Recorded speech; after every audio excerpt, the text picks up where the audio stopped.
Janji Presiden Rusia Vladimir Putin untuk segera mengerahkan rudal balistik antar benua RS-28 Sarmat memunculkan banyak reaksi. Sebab rudal ini mampu membawa hulu ledak nuklir dan menghancurkan target sejauh 18.000 km. Pernyataan Putin ini disampaikan di depan ribuan taruna Akademi Militer Rusia Selasa 21 Juni 2022 lalu.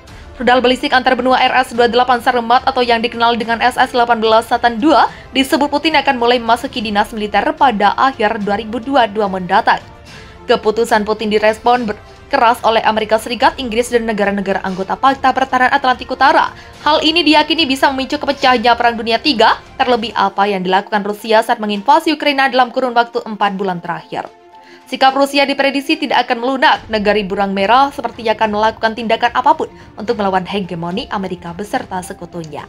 Anggota Komite Pertahanan Parlemen Rusia, Letnan Jenderal Andrei Gorolyov, menegaskan bahwa negaranya akan melakukan serangan dahsyat jika sampai Perang Dunia III meletus. Gorolyov menyatakan secara sistematis Rusia akan mulai menghancurkan satelit-satelit Amerika dan Inggris yang dianggap sebagai negara NATO terkuat. Lebih lanjut, Gorolyov memastikan Rusia akan menjadikan London sebagai sasaran pertama nuklirnya. Dalam pandangannya, Inggris adalah ancaman terhadap Rusia maupun dunia. Kami akan menghancurkan seluruh satelit luar angkasa musuh selama operasi udara pertama. Tidak ada yang akan peduli apakah mereka Amerika atau Inggris. Kami melihat mereka semua sebagai NATO, ujar Gorolyov dikutip FIFA Militer dari Mirror. Kedua, kami akan memitigasi seluruh sistem pertahanan anti-rudal di mana-mana dengan 100%. Ketiga, kami tentu tidak akan memulai dari Warsawa, Paris, atau Berlin. Yang pertama akan diserang adalah London.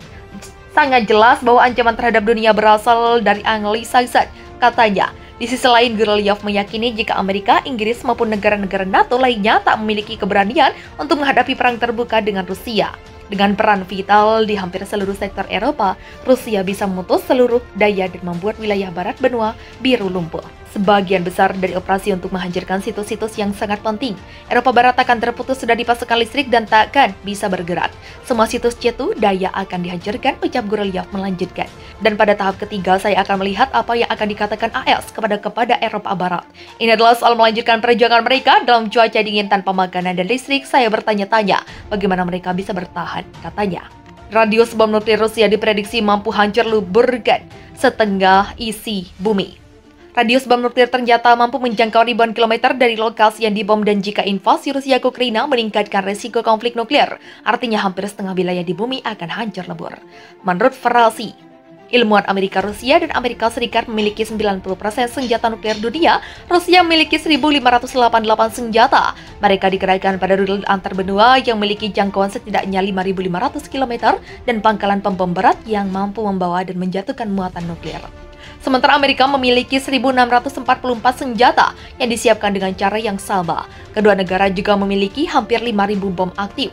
Perang nuklir skala penuh dapat dengan mudah mewakili peristiwa kepunahan bagi umat manusia. Bukan hanya karena kematian awal, tetapi juga karena pendinginan global atau disebut musim dingin nuklir yang akan mengikutinya.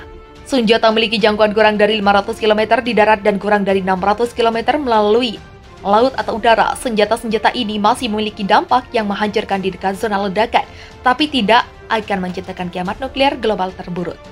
Sebagaimana ditulis Life Scans, misalnya senjata nuklir 10 kiloton setara dengan ukuran bom Hiroshima dan Nagasaki akan segera membunuh sekitar 50% orang dalam radius 3,2 km. Dari titik nol, itu jika diledakkan di darat, sementara sebuah ledakan udara akan memiliki radius ledakan yang lebih luas. Kematian akan disebabkan oleh kebakaran, paparan radiasi yang intens, dan cedera fatal lainnya. Beberapa dari orang-orang ini akan terluka oleh tekanan dari ledakan, sementara sebagian besar akan terkena cedera dari bangunan yang runtuh atau pecahan peluru yang bertebaran. Kebanyakan bangunan dalam radius 0,8 km dari ledakan akan roboh atau rusak berat. Menurut situs web pemerintah Amerika, Redigov, siapapun yang mendapat peringatan sebelumnya, baik dari komunikasi resmi atau dari melihat kilatan ledakan, direkomendasikan segera pindah ke ruang bawah tanah atau pusat gedung besar dan tinggal di sana setidaknya selama 24 jam ini untuk menghindari kejatuhan radioaktif terburuk. Radius bom nuklir Rusia diprediksi mampu hancur luburkan setelah setengah isi bumi. Kematian juga bisa datang oleh badai api, tergantung pada medan zona ledakan. Kebakaran yang disebabkan oleh ledakan awal dapat bergabung dengan menciptakan angin yang memicu sendirinya. Badai api seperti itu terjadi di Hiroshima, menelan area seluas 11,4 km persegi. Resiko hujan Radiasi paling parah terjadi dalam 48 jam setelah ledakan. Dengan tidak adanya salju atau hujan yang akan membantu kejatuhan lebih cepat, partikel yang tersebar jauh mungkin memiliki radioaktivitas, minimal pada saat mereka mengapung ke bumi.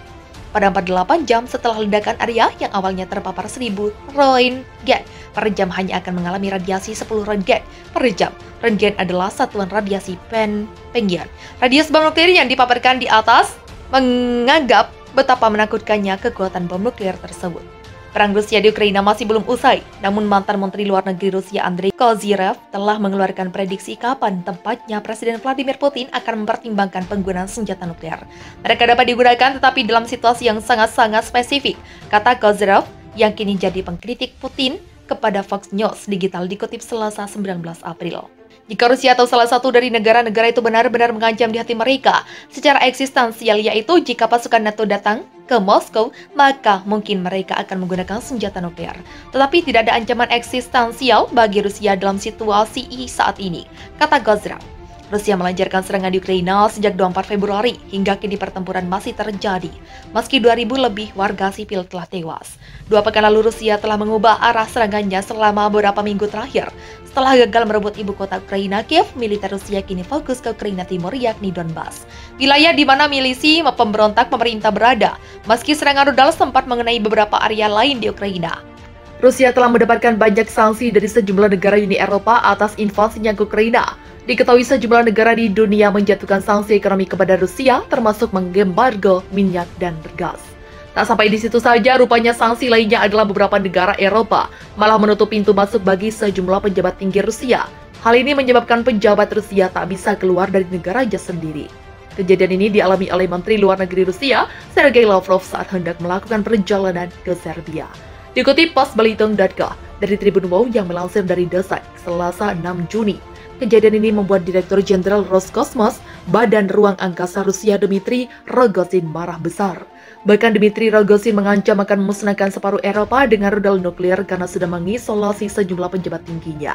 Ia mengancam separuh Eropa bisa hancur lebih hanya dengan kekuatan rudal RS-28 Sarmat berjuluk Satan II. Bila Satan II sudah diluncurkan, tak peduli lagi ruang udara tertutup atau terbuka akan tetap mencapai target yang diinginkannya. Ancaman ini ditujukan Rogozin kepada Bulgaria, Rumania, dan Montenegro. 3 negara ini telah menutup ruang udaranya saat pejabat elit Rusia hendak melakukan perjalanan ke luar negeri. Politikus itu juga memperingatkan negara-negara tersebut tidak ada yang dapat menghentikan rudal RS-28 Sarmat atau Satan II milik Rusia jika sudah diluncurkan. Apakah Anda tahu apa yang baik tentang Sarmat? Kata Rogozin. Itu tidak akan meminta izin terbang dari pengecut Bulgaria, pendendam, Rumania, dan Montenegro yang mengkhianati sejarah kebersamaan kita. Dia memperingatkan hal yang sama akan berlaku untuk Swedia yang akan bergabung dengan NATO. Tetapi, ancaman Rogozin ke Eropa justru memicu hujan hinaan dan meme yang mengejeknya.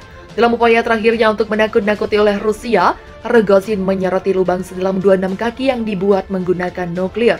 Satan II tanpa hulu ledak atom di tempat latihan di Kamchatka.